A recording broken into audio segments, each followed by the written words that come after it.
America as a failed social experiment.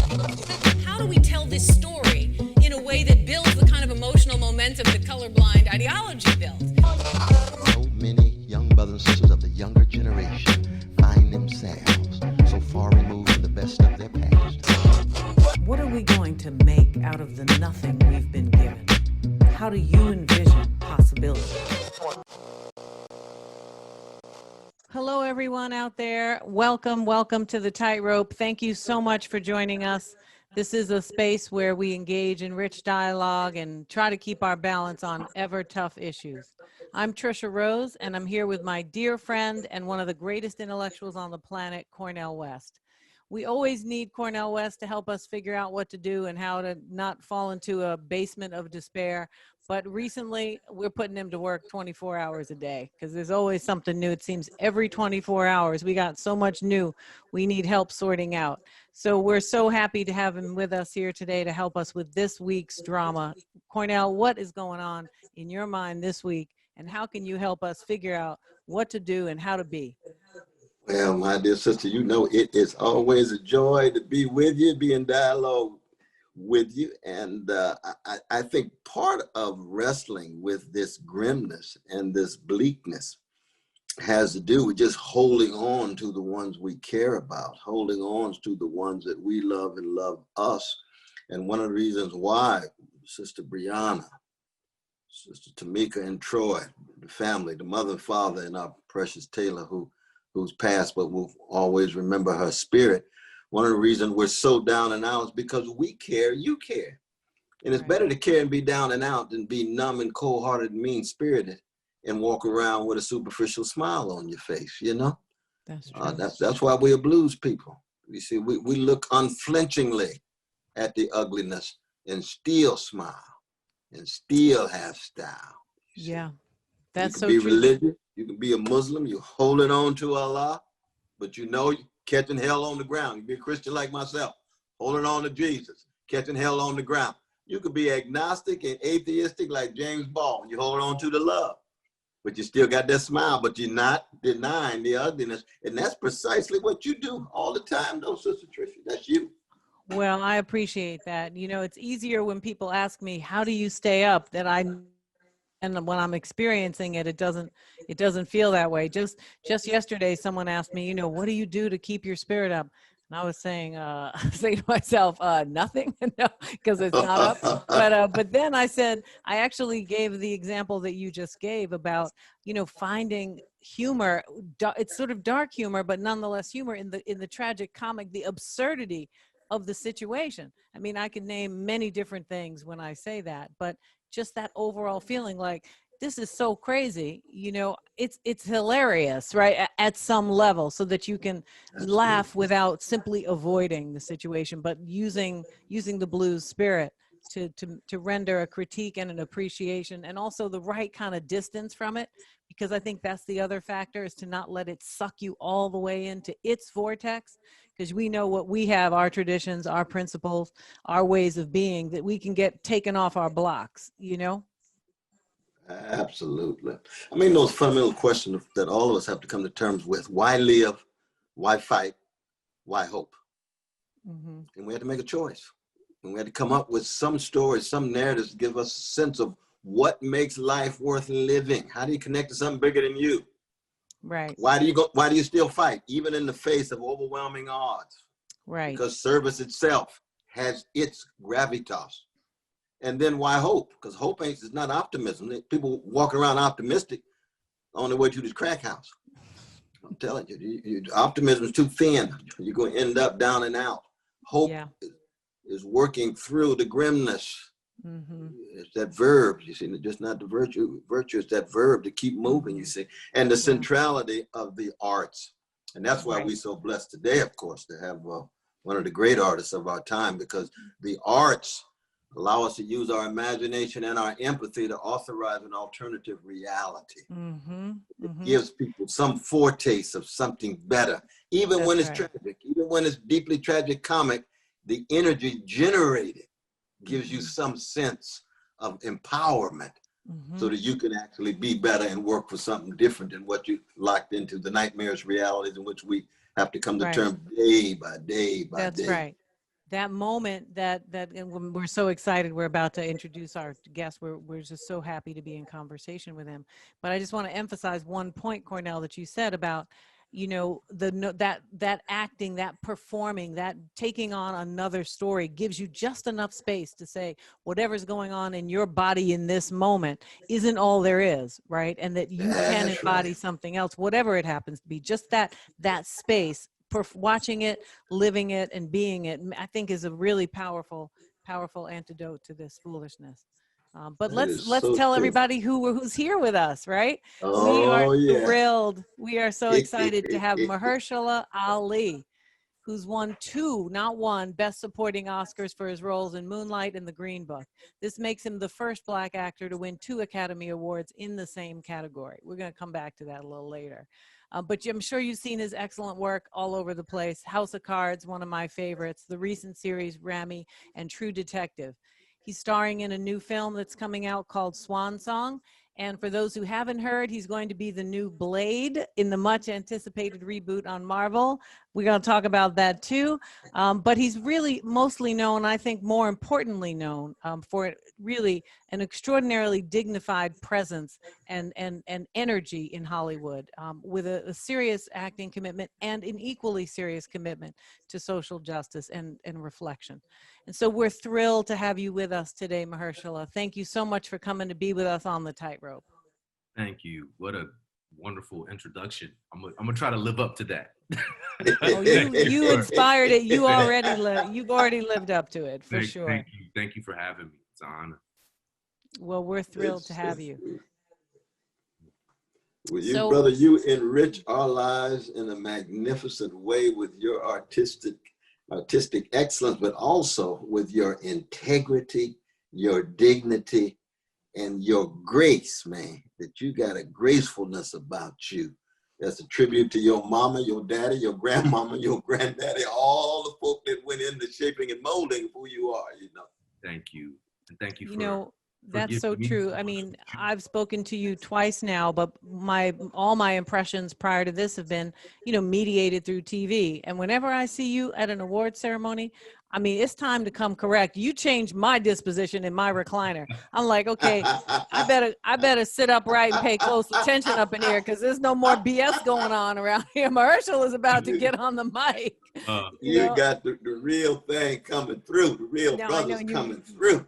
Yeah, I'm sure a lot of people are just, corrected by example about what it means to really, show a level of self-respect out here. I actually think, I'm half joking, but I'm not joking. I think it's, there's a lot of incentive to be silly, to the point of, adolescent absurdity for grown people, particularly people of color, if you ask me. And I think I feel as if, I can't speak for you or what the reality is in Hollywood, but it feels as if you are holding yourself upright against the tide of foolishness. Am I fantasizing completely? Well, I will say when I see certain things online, or you just are out there in the world and in this space, in this entertainment space, where so much is sort of okay to do and is embraced and celebrated. I just I grew up around serious people, and I don't mean that in a way of patting myself on the back, but my mother had me at 16. My father was 17. My mother became an ordained minister. My mother's mother was an ordained minister. My mother's sister's an ordained minister. My grandfather, who in part raised me as well, along with my grandmother, that grandfather was in the NAACP for 35, 40 years. And so he was rarely home, because if he wasn't at an NAACP meeting, he was playing dominoes somewhere. But in general, I just was around people that I think clearly gave me certain signals just through their actions on how to carry myself, how to dress for a job, how to be conscious of how to navigate certain situations where I was probably not welcome, but there was a consciousness and an awareness that I would have to be able to navigate that experience, be it college, be it some sort of club or atmosphere you found yourself in trying to get to the next place. So I was constantly in these environments where I was the other. And I think in doing so, you become hyper aware of your Blackness, not apologetic for it, but aware of it to the point where it was either something that was either not welcomed per se, or it was exotic, or perhaps in some people's eyes, tokenism, or whatever that was. So it made me hyper aware of my presence, my behavior, how I dressed, how I spoke.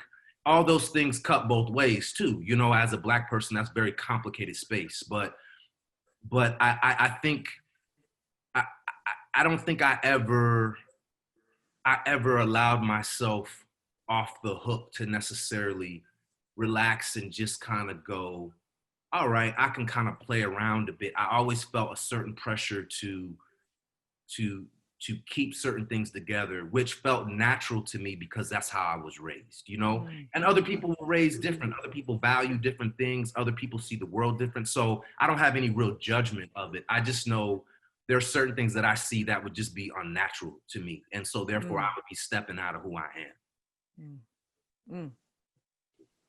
Powerful, brother. I think I'm more judgmental than you.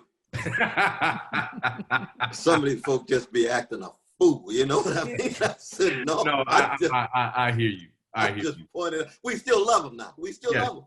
Yes. You know what I mean? Yes. We're not putting them down as human beings. Yes. But there's something about both being raised the way you were, but then you choose to still be a certain way given the way you raised. A lot of folk raised very similar and still choose different ways.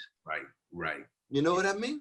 Yes. And you know, there's a lot of pressure on people. It's not a neutral thing. People don't That's invent true. foolish, you know, behaviors for no reason. There's a lot of financial reward for it. And Oh, you know, that's a good point. African Americans aren't the only people who have that, who are rewarded for that. But that's the struggle of being seen properly. So do you feel as if do you feel free to represent yourself any way you wish, you know, based on this tradition, or do you feel constrained by it in any way? Not that foolishness would be your preferred alternative, but just, do you feel free as well as sort of represented and shored up by the traditions? I think in some ways, you mean, when you say by the tradition, can you be more specific? In your family and the legacy of leadership, yeah. I don't feel, also in that, I didn't mention my father, who was sort of the wild card in the situation, somebody who went on to Broadway. So I grew up backstage too with all types of personalities, you know? And so I had just such a diverse experience that felt very unique to any of my friends growing up in Hayward, California, which is the city over from Oakland. But I will say that I had so many personalities and so many worlds that I stepped in that I think for me, I was able to, in my perception, take the best of what I could get from an uncle over here or a cousin over here who could still end up in jail and is in jail to this day perhaps, but there are some qualities from him that I know I was able to get and apply to myself and leave out the stuff that didn't apply to me, you know? And so I think I kind of took it upon myself to do that in every aspect of my life. You know, like I didn't necessarily have everything I wanted, but I found that when I look back and I look at this sort of like mosaic of my upbringing, I had everything I needed. And sometimes and often that came through women, Black women. Sometimes that came through white women teachers and at institutions. That came in all different ways, you know, where I was able to cobble things together. But I had a lot of positive examples coming from my family and our people specifically. But then I was able to, like I said, fill in the gaps anywhere where I felt like I didn't have something that I needed. And I'm still discovering mentors and getting help to this day. Like as I find that there are these moments where you find yourself at a loss and your life is changing, and suddenly you're a father or a husband and a father, and so there's just new information, Right. there's a new set of circumstances, there's new challenges. So I find myself, I've been very blessed in my life to have the right people at the right time filling in these spaces, or at least giving me the information that I needed to fill my own voids, to be a co-creator in my own healing and my own growth, you know? So I don't know if I answered the question that you originally asked me, but Yeah, but that's so powerful. I mean, That's very powerful, man. it's, yeah, I mean, this I think you're open to seeing that there's information from people. It's not just that it shows up at the right time, it's that you're looking. It's I think it's frequently there, and many of us don't look as much, and that I think is a testament to your ability to know who you are, so that you're not threatened by new information coming from sources that are unpredictable or unexpected, or even sources you might want to be suspicious about categorically, say. Right. But that doesn't mean that there isn't something to learn there. I think that's amazing. Cornel, I'm sorry. I think you were about to. No, say I'm something. just, I mean, you're such a special brother though, man. I mean, the combination of such high level of spiritual maturity with high level of artistic creativity, that's a rare thing in the world, man. I was just at Coltrane's grave yesterday. It's 94th anniversary of his birth. Yes. And that fusion, of that maturity and the creativity. And all of us are equal in terms of being human beings in the eyes of God and everything, but there's certain folk who just choose to move and have certain kind of journeys, and you want them in that way. But I have a twofold question, though, in regard to your vocation, your calling. Who are some of the exemplars who have manifest the kind of calling? Is it Cicely Tyson, Betty Davis, Laurence Olivier, Sidney Poitier, Denzel? Who would some of the folk that feed into that? And then I'd want to raise a personal question, which is, how did you then find yourself moving toward this very rich and deep tradition of Islam? You think of Malcolm X, Muhammad Ali, Rakim, all of these are towering figures in our culture who are Islamic brothers and sisters. Yeah. Brothers. I found myself, especially once I discovered this commitment to acting, where I was honing in, like you're looking for the information as you get older. What are the things that I'm good at? Whether a teacher or someone says, you're a good writer, you could be 10 years old and that will be stuck in your head. You're looking for your life signs. And I think at a certain point, once I had enough life signs to begin to point my energy towards acting, I found that I really honed in on men, because I had strong women in my life. My father was in my life, but he was in New York. He won Soul Train had this national dance contest in '77. He won this car, he won the contest, moved to New York, danced through Harlem, this whole thing. He had this amazing kind of life, but it was at a distance. I was a visitor. Like I came in and I was there for a month and I would go back to a very normal life back in Hayward, And so I had this very sort of aspirational, almost fan-like relationship with fatherhood. And so I think, there were things that I really had to lean on. Storytelling. And it doesn't mean my grandfather was in my life, no doubt.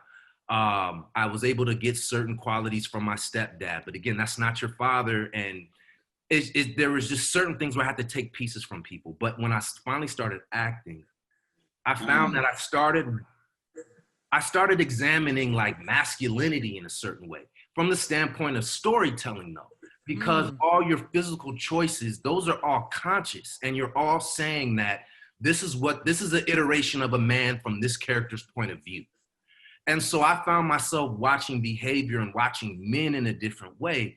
And there were three men, I think, in particular that I think really sort of spoke to the type of actor potentially for that really spoke the type of actor that I wanted to be. And that was Denzel Washington, Robert De Niro, James Earl Jones, and probably Daniel Day-Lewis.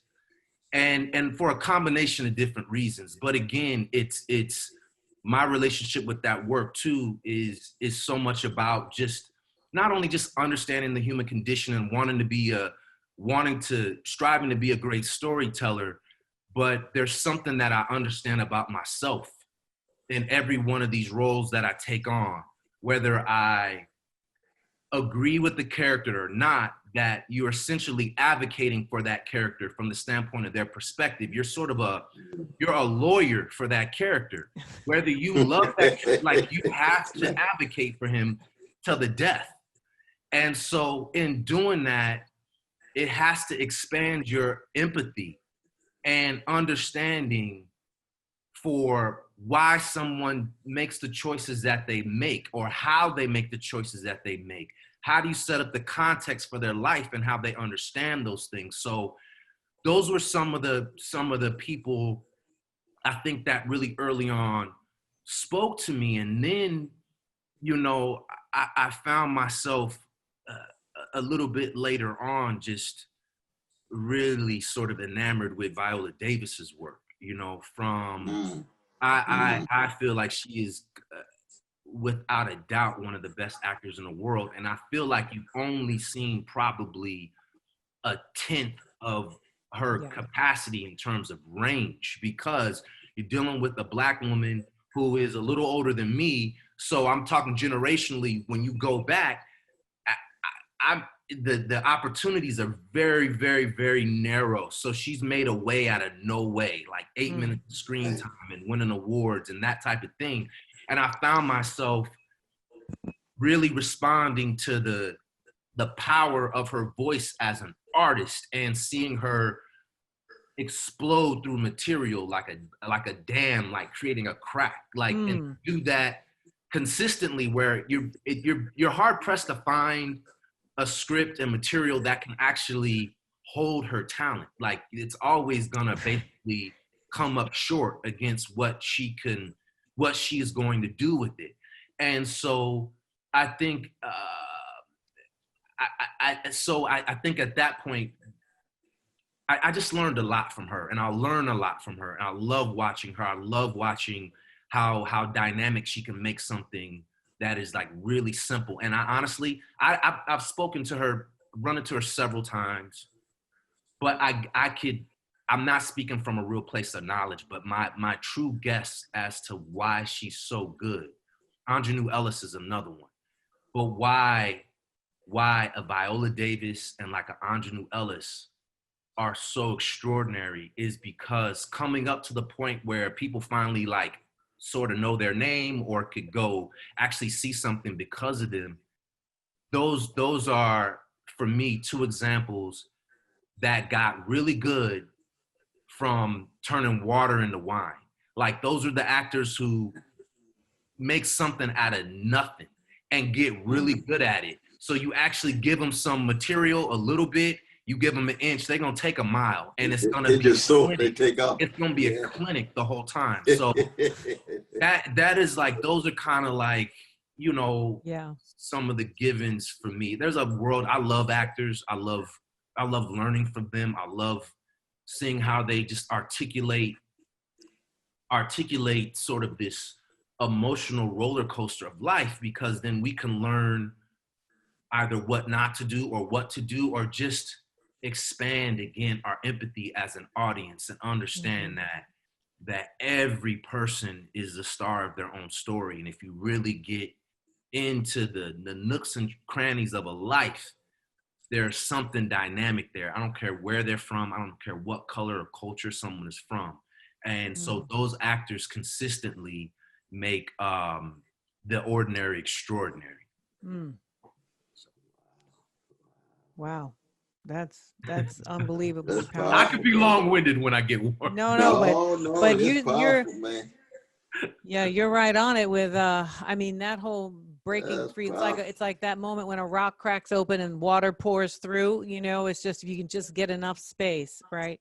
to make something out of it. But Cornell's wondering, how did your spirituality and your conversion to Islam play a role in this, or sort of which came first? Were you an actor? Can you compare how those things related and what you were thinking about in terms of Islam? What did it offer you, given you have such a rich, Christian legacy in your family, right?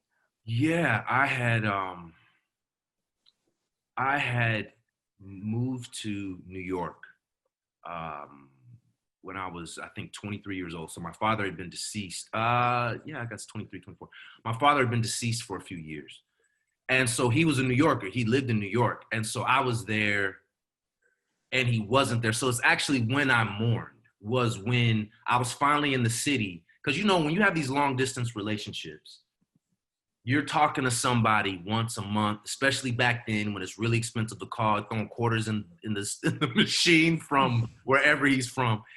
And so when you have a relationship with someone you see once a year and they pass away, it doesn't resonate on you. It doesn't resonate with you when you learn that they're deceased. Because it's not a father that you saw coming home every day after a 9 to 5 and then suddenly a week straight, they're not home anymore. So it was a few years after I started to sort of really mourn and shed some of the things that I really began to shed skin and see life for myself and take a combination of things that my mother felt adamant about and felt strong about, and these little nuggets that I found to be true, at least for me, that my father had shared, right? And so in the process of being at NYU and in this conservatory and all this crazy pressure, I really found myself questioning, and this may be too much information, but this seems like an honest space, that for me, there was this and growing up in the church, I didn't understand why God wasn't emphasized. I felt like Jesus was emphasized in every sermon, but I was like, for me, just on a straight up, and I always thought this, I never felt like there was a real emphasis on, I wanted to pray to who Jesus prayed to. And like, nobody talks about him.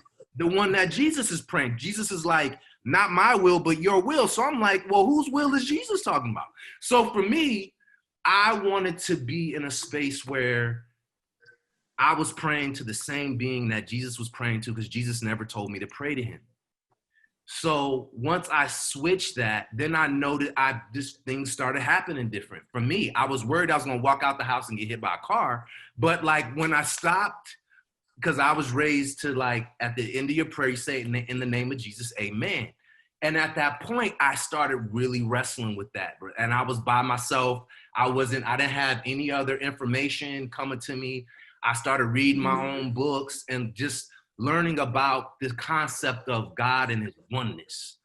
And that God was God and men were men. And at the best absolute servants, but where mankind was mankind, and there was a difference, and I felt like Jesus testified to that.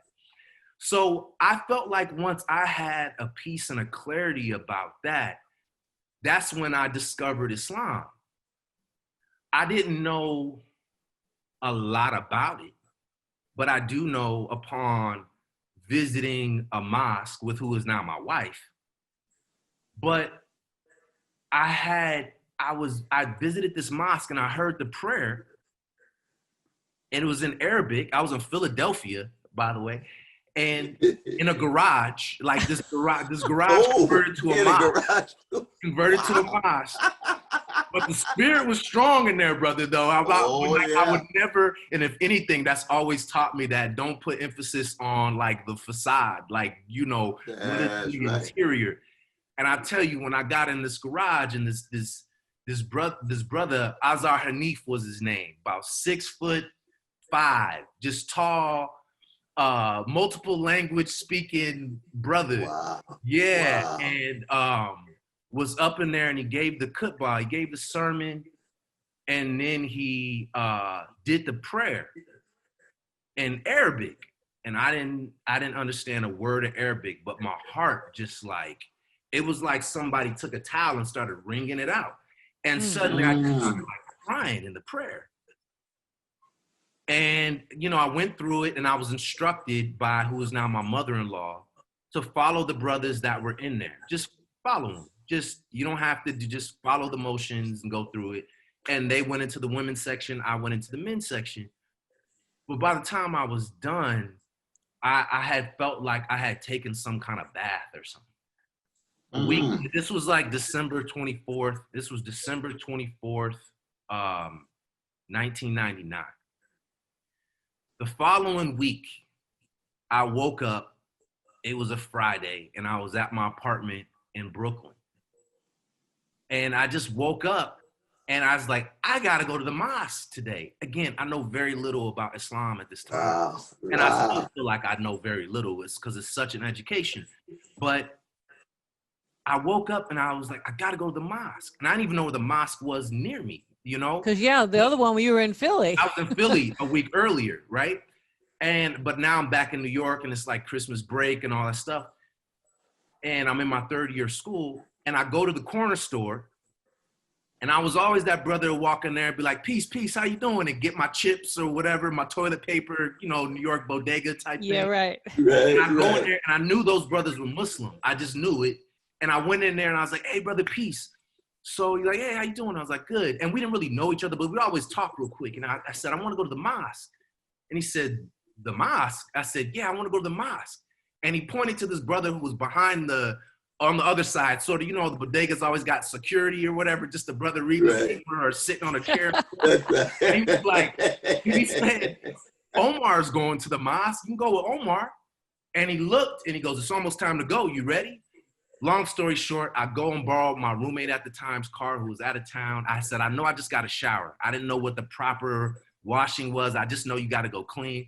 I went in the shower, picked them up. I go to this mosque in Brooklyn. And again, this imam now was an Arab, and he did the khutbah in English, and then he did it in Arabic, and then he did the prayer in Arabic. And the same thing happened. Like someone was like wringing out my heart, and I just started like crying. And the first thought by the end of the prayer, I thought about church.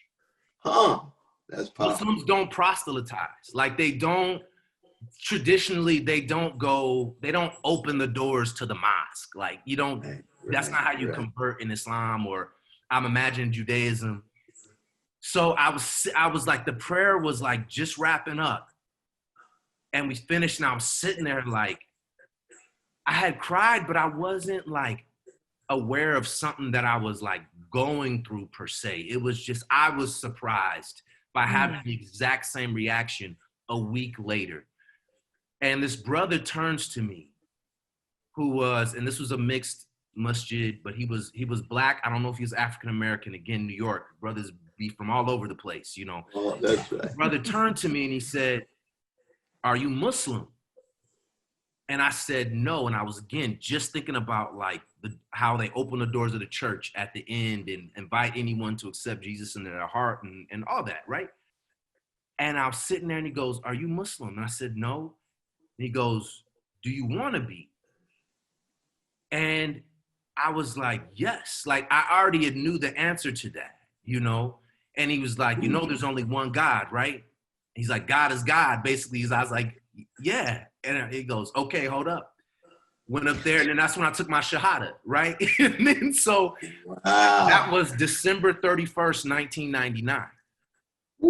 My third year of grad school. And that is like the craziest time, because you're walking out into the real world. And so here it is. I was going through the largest spiritual transformation that you could go through in the midst of giving birth to my career, like walking out of finishing school for acting and not knowing that those two things don't necessarily go hand in hand. Not so much. But it was suddenly like it was before, I guess artistically, it was like a kid playing in in a parking lot and someone put a hoop up on a pole, and you can kind of dribble wherever you want to dribble, shoot from wherever you want to shoot. But once I converted to Islam, there were lines. There were lines and boundaries and a shot clock and a referee and penalties and all that, but also clearly a victory if I could navigate, you know? And so what I think Islam has done was it has put a pressure on me, a healthy pressure, I think, to create boundaries as I've consciously tried to, because I came into this business and I went by my birth name is Mahershala Ali, longest word in the Bible, Isaiah, 18 letters, right? So they all thought I got stories for days, but I came into this business, Mahershala Ali, trying to work. I was able to do it for 11 years of working professionally. And then I'd had a dream about changing my name. I'm jumping all over the place, but I had a dream about changing my name. And and this is because Mahershala, and even in my name, if you go even shorter, Hershal, Hershal's in there. So growing up, they called me Hershal.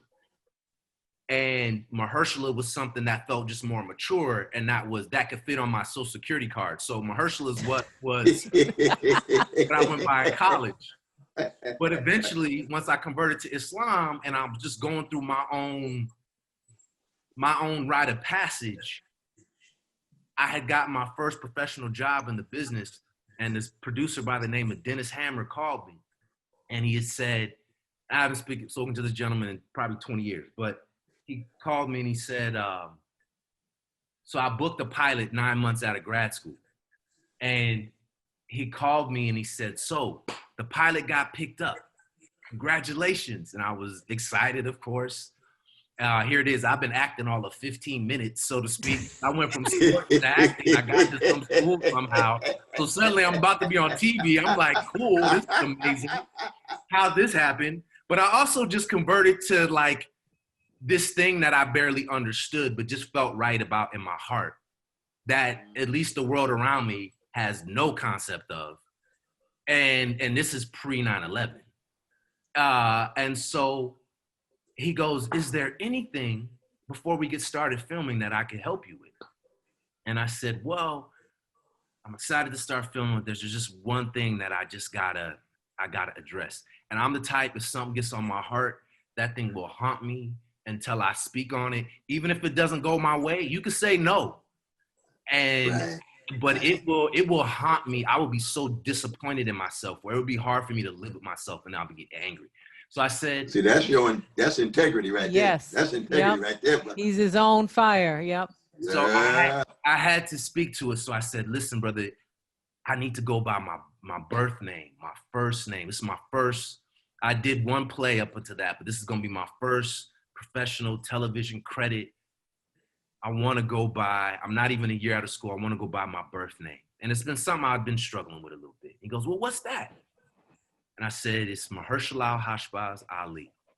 And he said, oh, okay. I didn't spell it. So then I proceeded to spell it. By the time I got to Z, he was like, that's it? You know, I said, yeah. And he goes, oh, okay. He goes, I'm not sure it'll fit. I was like, it'll fit. So I went by that for 11 years. And then I had this dream in 2011. And I was working on a film.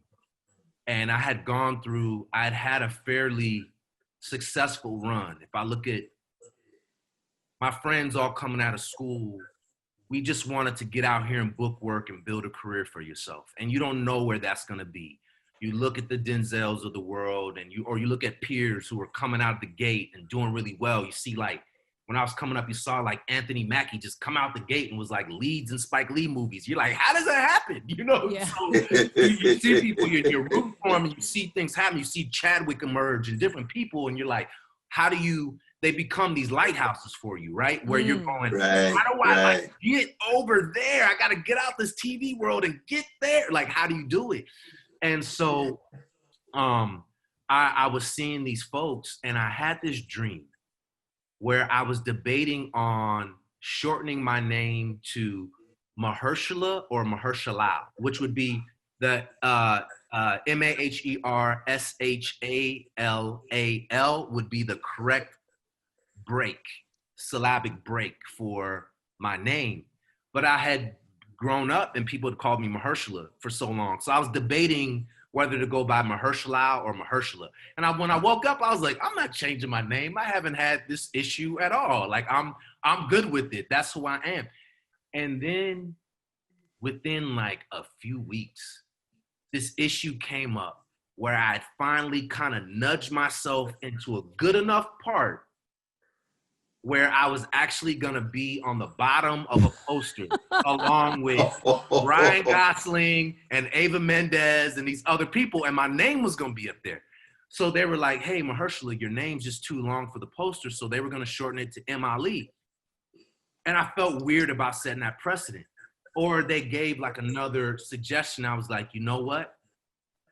And I didn't really like having a conversation with like my representatives about like a spiritual experience, Right, like things right, that are right. happening in like on a different plane. Like That's that right, can be that's a right. weird conversation. Like, I had a dream though. So this was like confirmation about the dream, right? But that's how I operate. They don't even know. That might be how you got hired anyway. I might have had a dream about you, right? Like, so, don't question it now. But Yeah, so exactly. because I don't make That's decisions good. without going and praying on it first. Because I'm like, if I get a bad dream on you, I might not roll with you, So my point is, I had a dream on it. And when that popped up so quickly and so organically, like, we're having this debate about your name, I was quickly like, you know what? I don't want 2 more syllables to impact the type of career I have. I know who I am. And I've been fighting through this space for so long, feeling like I'm coming off the bench to come and put up shots and I get pulled off, no matter how well I play. And so for me, it became, I felt like I had permission because I was like, my own mother doesn't call me Mahershala Hashbaz, so why would I make an audience call me that when my mama don't call me that, right? And so I was like, I'm good. And literally the next thing I booked was House of Cards, and then you could just go down the line of like, from that point on, and I'm not saying it's because of my name change, but I felt like things popped into alignment when I was clear about what it is I was doing, how I saw myself, what I was okay with, and also giving an audience an opportunity to be able to learn your name. Because I would go into auditions. The first 5 minutes of an audition was them talking about my name. And it mostly was positive, but I know when I would walk out that room, how could the conversation not be? Yeah, but how do we put him with Ryan Gosling or name the actor, Halle Berry or whatever, and on a poster if no one's ever going to be able to say his name? Yeah. So then another choice becomes more interesting. And I don't believe you're kept from anything you're supposed to have per se, but I do believe that there is a conversation that has to be continuously had between you and the creator, where if he gives you advice and you don't embrace the advice, it may postpone something that you're supposed to have in a time because you've just exhibited that you weren't ready for it because you didn't accept the advice. Right? So if you're getting your life signs that you begin to interpret and understand as being true, and that's how you receive your guidance from beyond, and that could be the word from a grandmother, that could be a phone call, it's like, I was just thinking about that, that's great. Whatever your series of things, but you're like, I'm still not sure, you're choosing to not act on faith. You're choosing to not have the conversation behind the words. You're choosing to ignore the subtext. And so that will limit you to an experience that is very much about material proof. And so you'll always be behind. You'll always have to wait for something to materialize to begin to experience it. opposed to being able to have vision about it before it actually comes into material being and you get to meet it at that place, right? Can't plan. So I'm again rambling a little bit now, but you gotta, I felt like in the flow of that sort of relationship, and it's something where when I hear the term come back to center, that's what I think of. I think of coming back to that place where you can listen. Right. And where your instincts and your intuition, which are not you, but are beyond you and like it's your satellite, right? Where you can hear it and understand how to step. So even if something is perceived as a mistake, you can still be guided through it though. And you can still be guided to the point where you are able to get from it whatever it is that you need in order to continue to move forward and lead a productive life. Right. Wow. Rich. That's heavy. So rich. Yeah, so that's rich, really bro. rich. I wanna follow up on part of what you said and ask you a question about something different, but that might have been influenced by the same kind of process you're describing there. And that is, what the thing you're describing about figuring out how to stay centered or get to center, how to make decisions, whether or not you can influence how things are going to be perceived at the same time based on your own centering. And I guess I wanted to ask you what you felt about both the success and narrative arc of the Green Book, because I thought you were magnificent in that movie. And I wasn't going to watch it because it made me mad as a concept that you were not the actual lead properly. But that's just me. I'm the grumpster in this relationship of this show. I'm the grumpy member.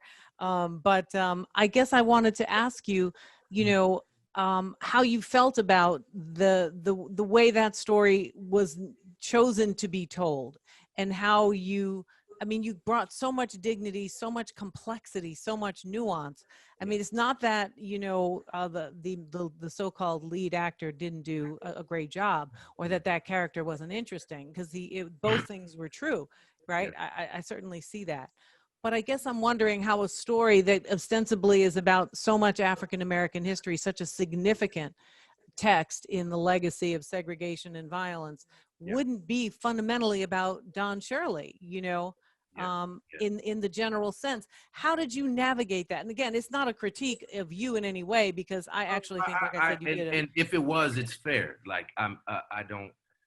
At this point, I have had to. That situation was, it was beyond difficult, and I don't expect anybody to necessarily have the inside information. Have mercy for me in the situation, but I've never spoken about it, at all. And there's very little that the public knows that hasn't come from essentially one side.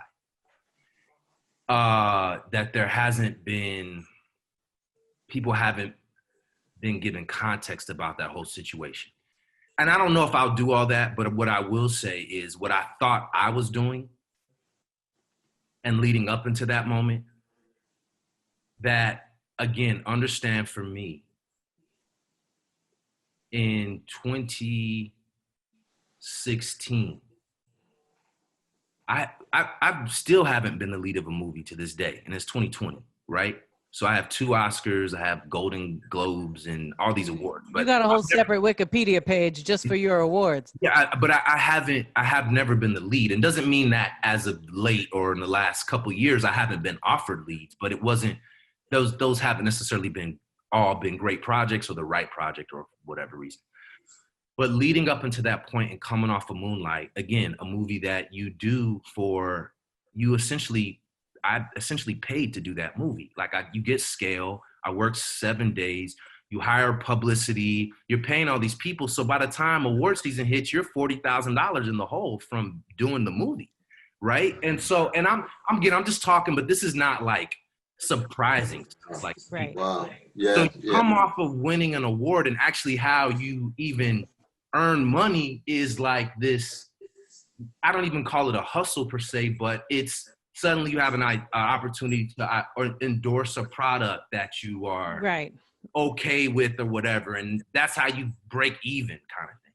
Yep. So after this big moment, this life-changing moment for this film that I would do tomorrow for free, meaning Moonlight, I'm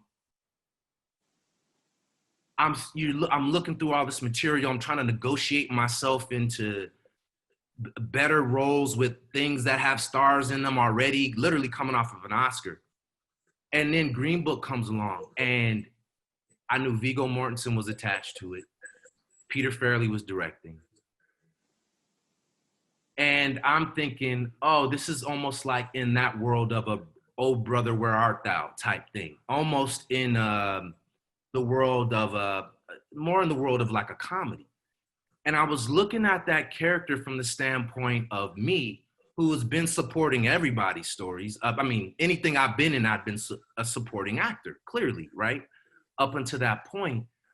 And I was looking at this character who I'd never seen before. I'd never seen a Black man in the back seat. I'd never seen a Black person in the position of power, right? In that era, from the standpoint of being the person that the white person was working for. Mm-hmm. And I also looked at the iteration of the script that I had. I also looked at Dr. Shirley as, and the choice he made in hiring a white driver, I kind of looked at it like he was flipping off the South and sort of like the Chitlin Circuit by hiring a white guy to drive him around. That also had to serve as a bodyguard, but there wasn't other Black people.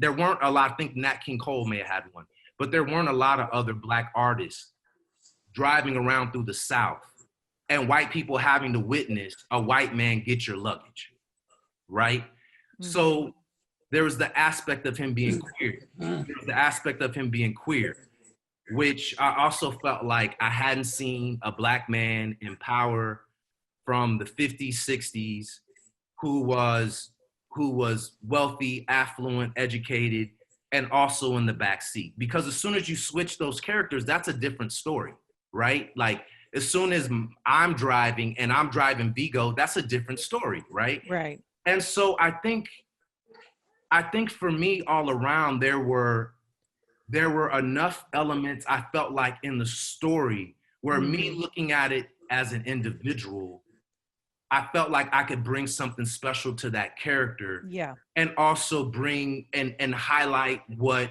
I understood Dr. Shirley to be about. Yeah. And going into it, again, this is my first time having any time to prepare for anything, because all my jobs leading up to this point have been, you got an audition, you're going for it, you're shooting it 2 weeks later. Like that has been my entire career. So this is the first time where like it happens quick. And when I was doing Moonlight, I was shooting 3-4 other jobs at one time. So I'd be working on House of Cards, I'd be shooting Moonlight, I was shooting this other thing one day. And I was shooting Luke Cage all at the same time. And Cottonmouth, you all piecing them together. So my point is, when I saw Green Book, again, I have always had to look at where's my opportunity? How do I make the best of this opportunity? What do I see in this character? What is this character offering? And so from that standpoint, I felt like that there was foundationally, now if I looked at his talent, said that he had this liner notebook that said that he had left Florida at 9, was educated in Russia, was in London for his teenage years. And then so I was like, this guy has lived this like unicorn, affluent life, kind of separated out from family and friends, and has had this extraordinary experience. Yeah. Early on, the first thing you're gonna ask is, well, who can I talk to? Where's family and friends? And I was told that there was that, and this was never spoken about, but that he was estranged from the family, and they were peripheral. Like there wasn't like, when someone passes away and there's some like fourth cousin somewhere or what have you. so there wasn't really anyone that they could put me in contact with. There was very little at that time, pre-movie. You couldn't find a lot of information from Dr. Shirley. And so there were these liner notes from albums that he, I guess, had written, and that his estate had been left to a white man who was a friend or partner who was 20-some odd years younger than him. And that's all I had. So again, this is my first time even being part of a project being greenlit. This is like all new information for me. How to even go about it, how to like talk to someone, Right. how to even prepare, even having that time. So Wow. I'm going, okay, they're saying there's the family's peripheral as evidenced by who has the estate. Okay, and I got there was this little documentary I had to go off of so I could see a little bit of him physically, get a sense of like some speech patterns and physicality. And that was it. And So, you were $40,000 in the hole. no, and that isn't even part of the story, honestly, because I was okay. It's just, I think my point in saying that is coming off of and mentioning the financial aspect of it is people got to understand, for any actor, any artist, the context of where they're at when they just receive any opportunity. And they're looking Absolutely. at it holistically and Right. all the parts involved. And so I wasn't even also, I wasn't looking at it from like, I mean, cause I did okay, but it wasn't like some crazy payday. Like it was good. It was more than I had ever been paid up until that point. But my point is, that there was a lot going into that moment of trying to build a career so I can keep doing this. And literally I had a daughter born 4 days before I won the Oscar. So I'm trying to like, okay, Wow. and I'm living across the street from a PS storage in like a 1,200 square foot house, like for real, like no joke. Like, so I was like, where's my next opportunity? And what's I was turning down, I wasn't trying to just do some big blow up explosive. I wanted to find the one that felt right holistically. So I was shooting True Detective. Again, Yeah. another job that I negotiated myself into, basically. From the supporting character to after the Oscar, I negotiated myself into, pitched myself for the lead part in True Detective. Right. And so I had finished that, I was about to finish that job, working 80 hours a week or whatever on that job because of the old age makeup. So the hours were crazy. And I flew in to do some sound dubbing on Green Book. And in the process of flying in to do the sound dubbing on Green Book, I was told that, so this means the movie's picture locked. I'm just doing some sound. I was like, hey, I was told there was some family that popped up and that there could be some issues, but we're working it out. I was like, family? What family? He said there's no family. Like, yeah, I guess there's a cousin or something.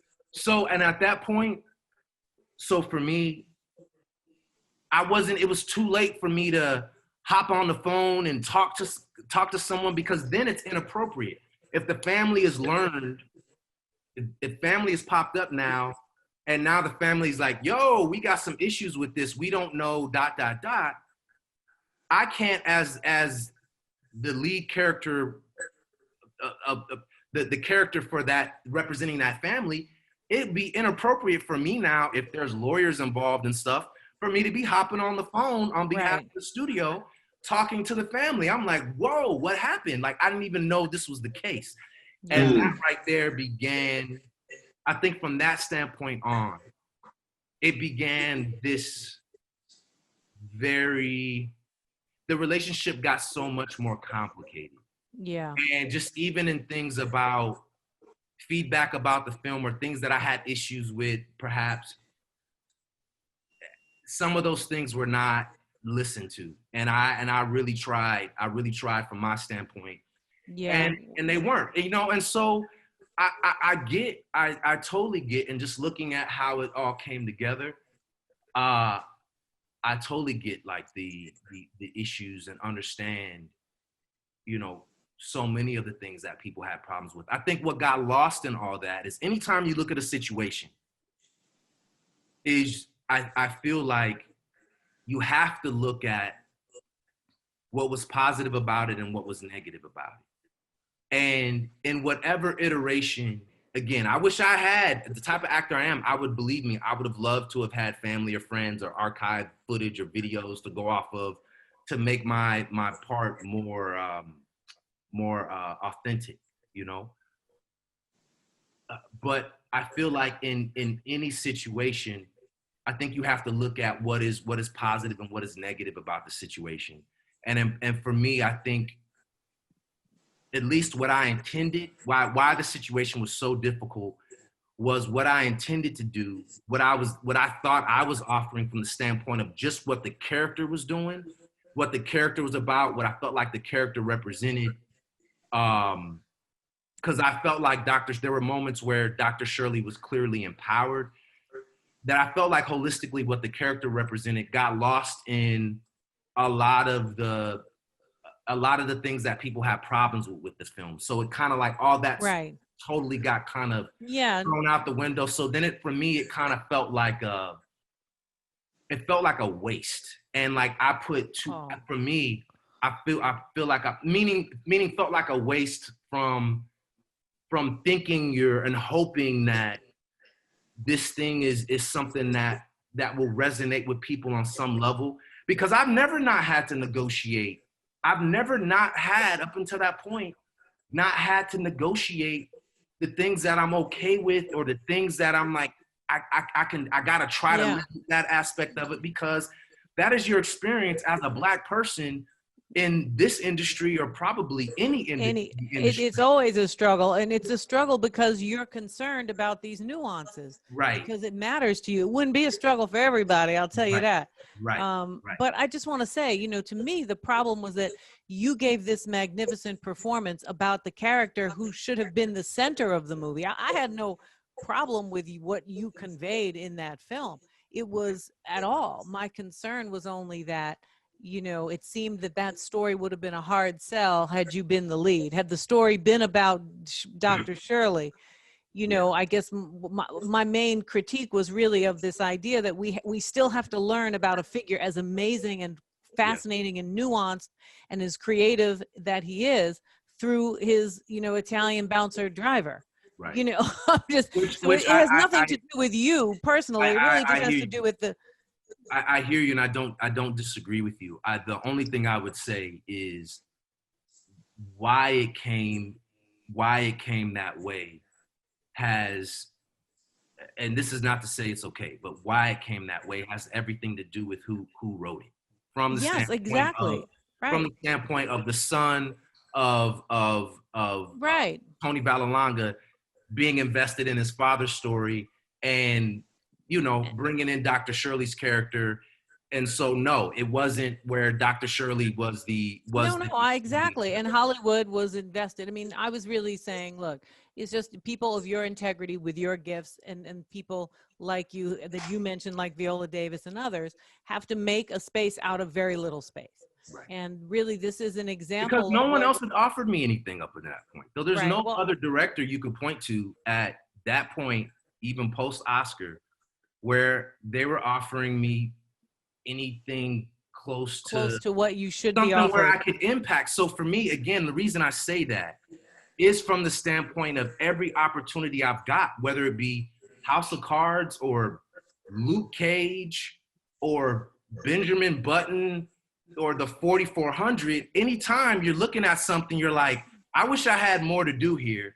I wish I had more to contribute, but I'm gonna do the best I can. I can with what I got. That had been my experience all the way. Right. That has always been my experience. That's exactly right. And so that wasn't, having to work that muscle was not unfamiliar. That was not unfamiliar. If anything, I haven't known any other way.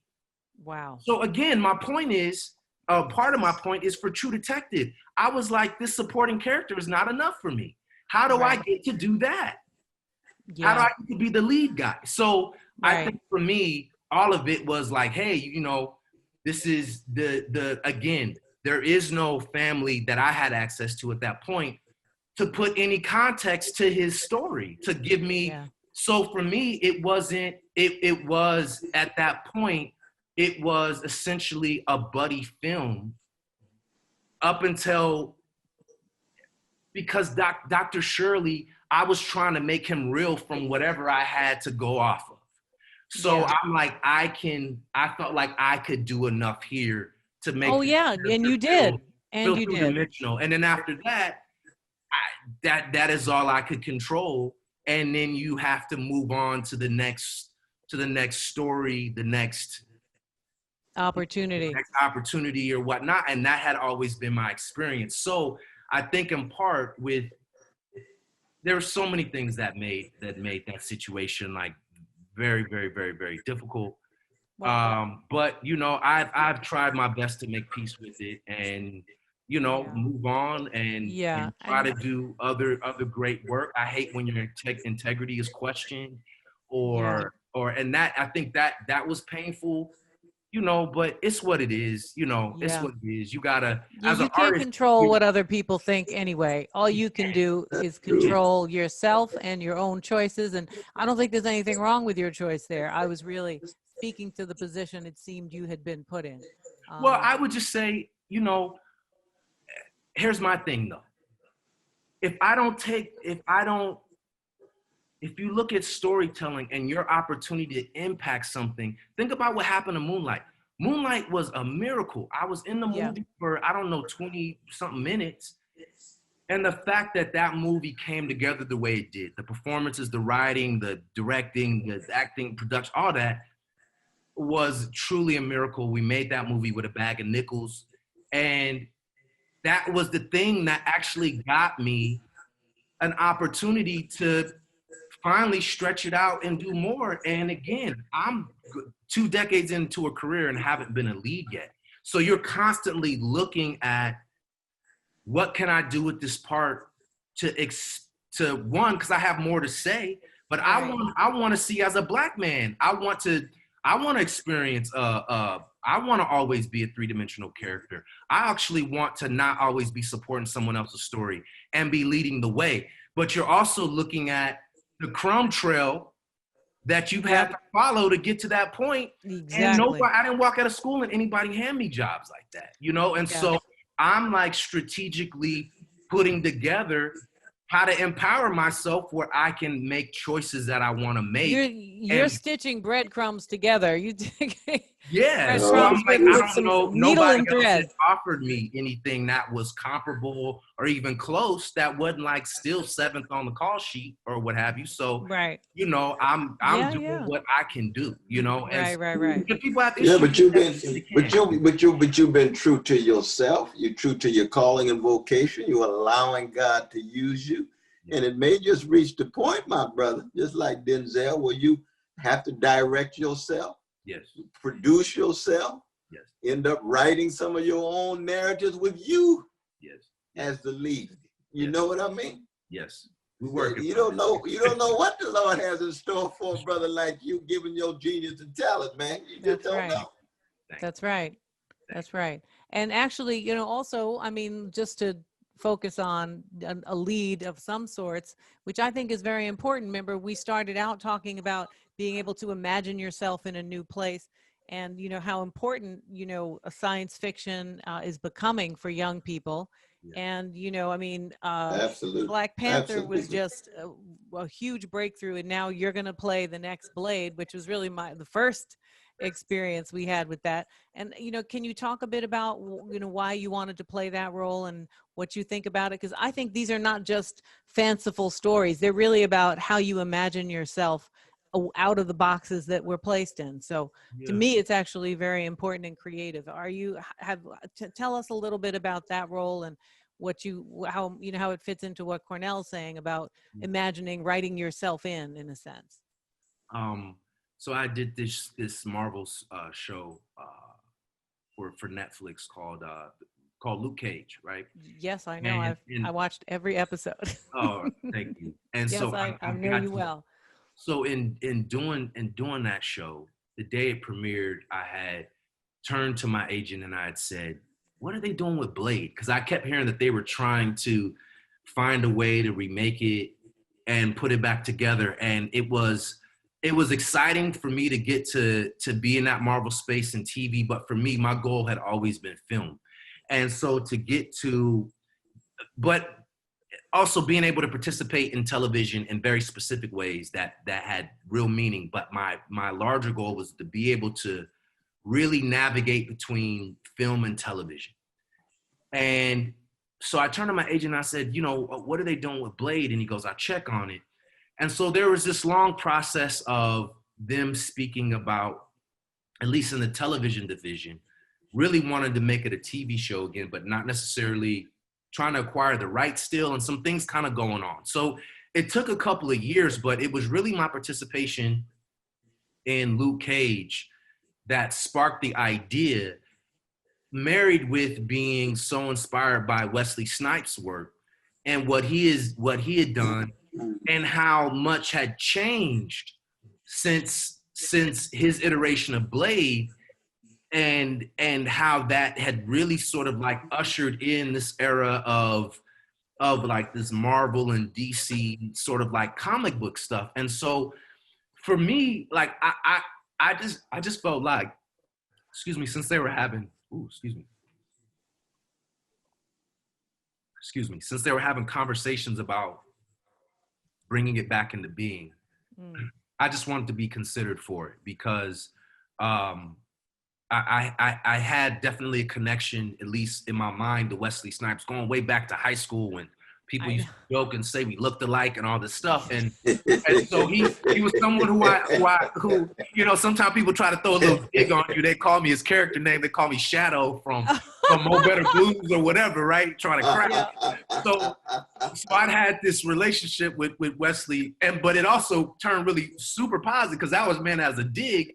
But then when the sisters was like, you know, that's a win. To work for me in that way as well, you know. So my point is, Wesley was someone who I recognized, and he had an impact on my confidence and in just me sort of just kind of like just standing in my own truth and on strength in a certain way. And so I'd always kind of followed his choices and really was inspired by his work and so many others, but Wesley in particular. And so I just brought it up as someone who I really wanted to take on that role and tackle that.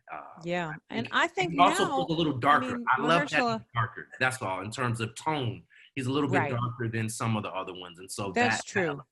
Was attractive. That's true. But at this point, you know, I'll take all kind of different kind of Black superheroes. I don't care.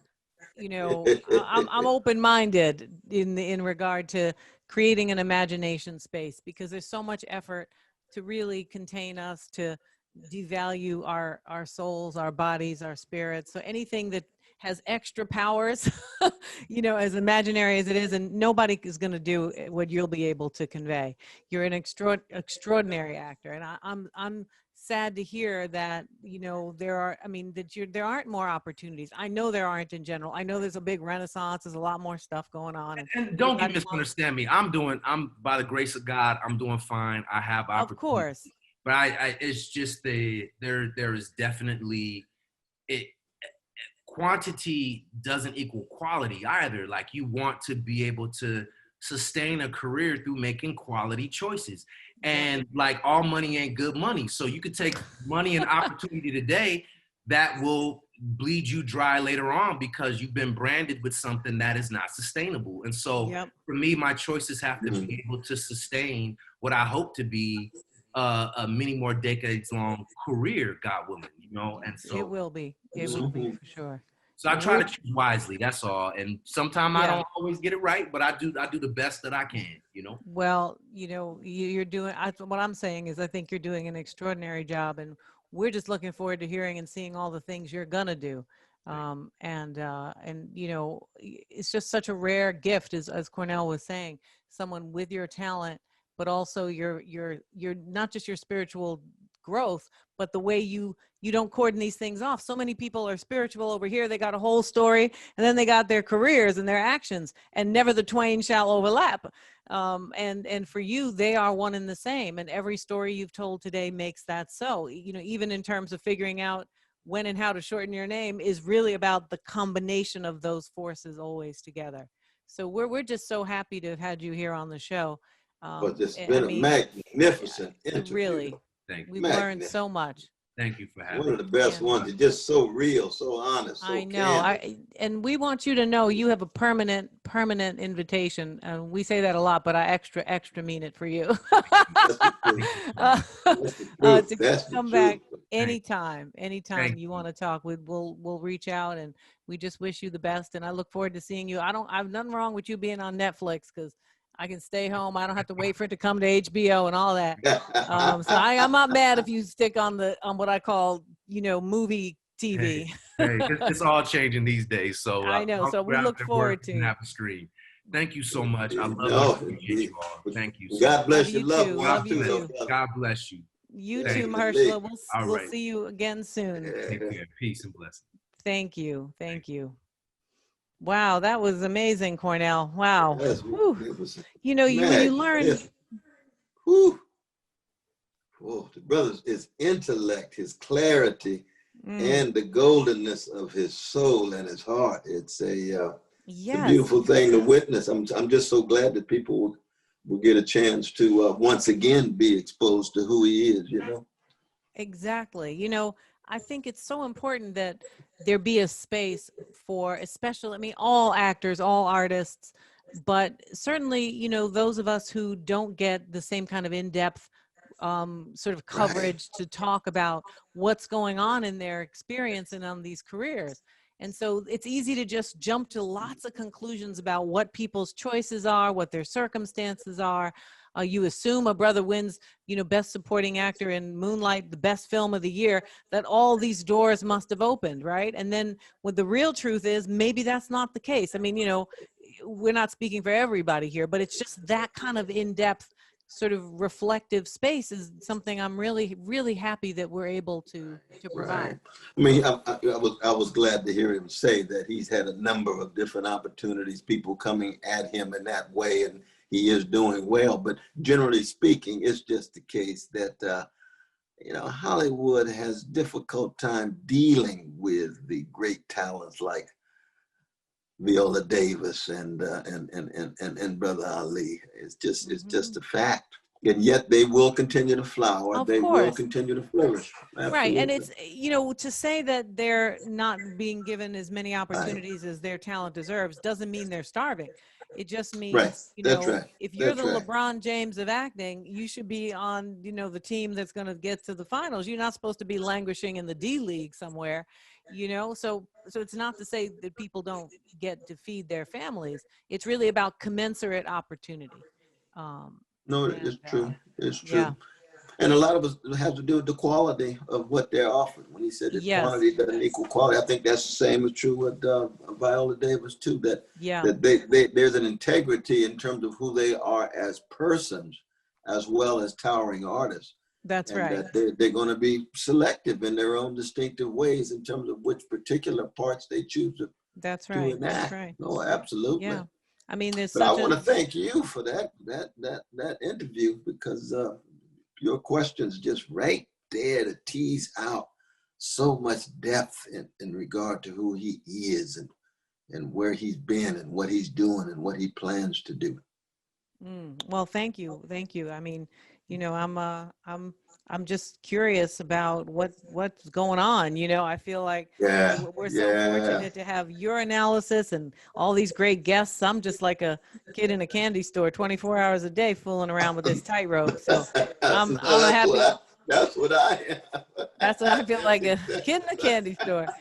So we got a couple minutes. Hopefully we can squeeze in an office hours. So let's see what we can do real quick. I know there's so many issues to put in office hours. We need more like office weeks, but let's spend a few minutes on our dear and lost to us, but important to us forever, Breonna Taylor, and the recent decision that the Attorney General articulated that basically none of the police did anything illegal, wrong, or actionable. And that the only things that were actionable were shooting into the air and some other people's apartments. That was a concern. And then, all of the protests that have emerged in Kentucky and since then. Did you want to sort of give us a sense of what you're thinking about this moment, and how we can wrestle with the loss of Breonna Taylor, both as a real human being, a young woman who had her life in front of her, and was on track and just what seemed like a lovely spirit, but at the same time, the loss that she also represents? Absolutely. I mean, for me, it's important to keep the focus on why the brothers and sisters of all colors are in the streets. They are there because they have a deep love for Breonna Taylor.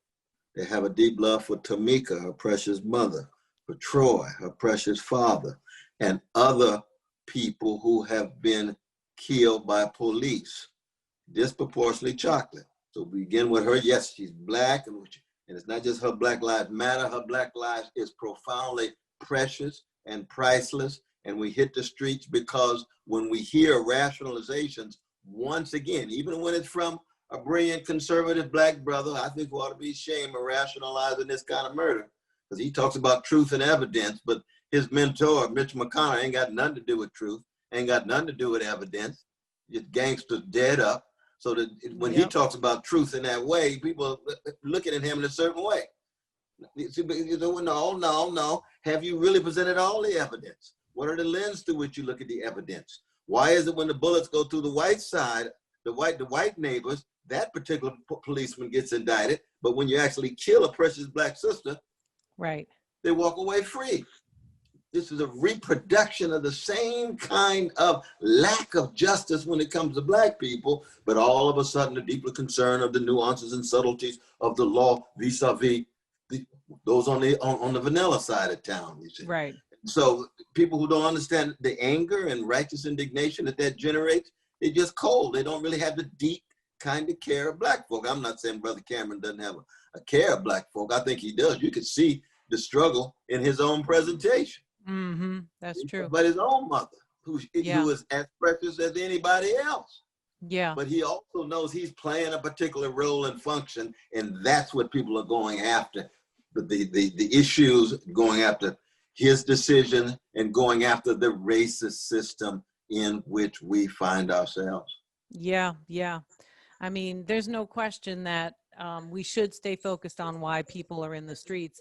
And it is both the specificity of the losses that people are feeling now, but it's like a categorical loss. It's like a ritual that's being played out over and over again, where extensive discretion is being given to the police to enact what is state-sponsored violence and disregard of Black human beings over and over and over again. And then the use of a very narrow interpretation of the law and the use of extra discretionary contexts for analysis, and the normalization of the idea of Black people as criminals, work all together to continue to reproduce this kind of outcome. So that's both about Breonna, right, and her family and that specific location, and it's about a collective experience. That's like saying that Ida B. Wells was only interested in the one last lynching that happened. She's interested in the history of lynching as a practice, as a collective zeitgeist, as a way of understanding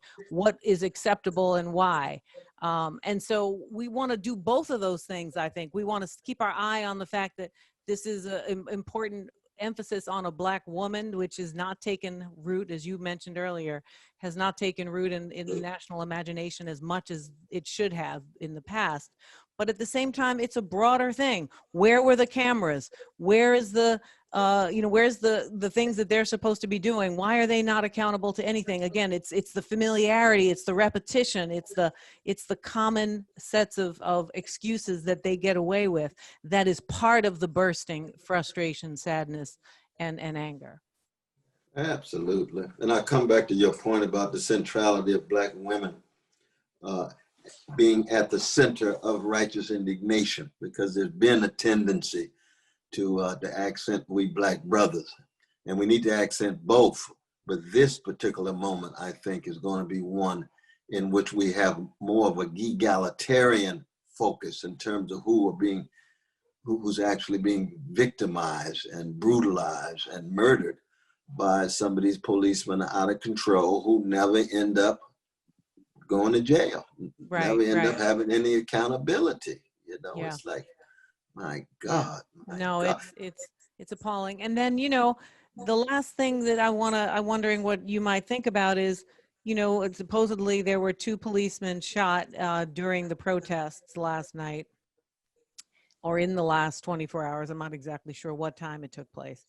And my feeling is that there's always this sort of pressure that activists who want to fight for racial justice are obligated to eschew violence of all kinds, right? As if, these 2 cops getting shot should receive the same kind of attention and concern that what the protesters are protesting about, are actually asking for. And I'm just wondering, I'm of mixed mind, because of course I don't want nobody out here getting shot. I certainly don't support the shooting of the police. I'm not for that. I'm against that. But there's something about the idea that these 2 things are equal, and that in order for you to even have any credibility as a protester, you got to somehow act like the cops don't have this massive advantage. And you're supposed to be just as concerned about them. And if you're not, then you're not really anti-violence. It just feels, hypocritical to me, even though in principle, I don't disagree, but it makes me want to disagree. No, You know what but I'm saying? I think both of us, though, we're on this tightrope in terms of We sure are on the tightrope. We want to hold on to our morality and ethical integrity and say we don't want anybody shot. But at the same time, we want to tell the truth and say we notice that when the powerful engage in violence, we don't have a whole lot of voices in high places. But when the vulnerable engage in violence, they get crushed like cockroaches. They get the major highlight and spotlight as if their lives have less value. So when they want to defend themselves, lo and behold, they don't have access to certain kinds of behavior. But when the powerful want to defend themselves, this is true for individuals, it's true for nations. All these nations, we did it out of self-defense. Why'd you end up killing all these people? Why you end up killing all these innocent people? Why you end up killing all these babies out of self-defense? Oh, really? And then when they fight back, lo and behold, then they're rampant hordes of dangerous forces. The most immoral folk in the world. How dare you engage in violence? You know that violence is wrong. Violence never solves anything. Well, we notice that you don't have too much to say when it's violence from above. So we're just trying to be like Martin Luther King Jr., Fannie Lou Hamer. We want consistency on that tightrope. And therefore we find ourselves trying to be true to something that's bigger than all of us, which is justice. Yes, indeed. Yes, indeed. Well, this is the tightrope indeed, for sure. And you're 100% right. Well, I mean, it's been great talking with you and Mahershala Ali today. This was a very special episode. I'm going to be reflecting on it today. All day. And we're so happy that our fans and friends and interested listeners and viewers joined us today on the tightrope. And we hope you found it interesting and stimulating. If you got questions or you want to make some suggestions for other episodes, please reach out. You can find us on the tightrope on the internet. And, Twitter, Instagram, the drill, all the social media outlets. Feel free to let us know what you're thinking. And we're really, really delighted that you join us and that many of you return. It's a great honor for us to have this opportunity, and to be with Cornel West every week is definitely a sweet, sweet gift. And we look forward to seeing you next time. So please come back and join us on the tightrope.